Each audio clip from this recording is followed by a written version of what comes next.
Amerika Serikat dilaporkan tetap tertarik untuk mempertahankan jalur komunikasi langsung dengan Hamas, meskipun Washington secara resmi menetapkan kelompok tersebut sebagai organisasi teroris asing.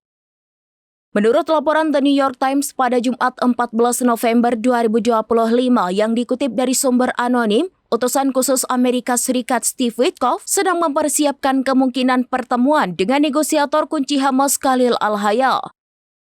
Sumber yang mengetahui rencana perjalanan Witkoff tersebut mengindikasikan bahwa tanggal pasti pertemuan belum ditetapkan dan jadwalnya masih fleksibel dengan kemungkinan rencana dapat berubah.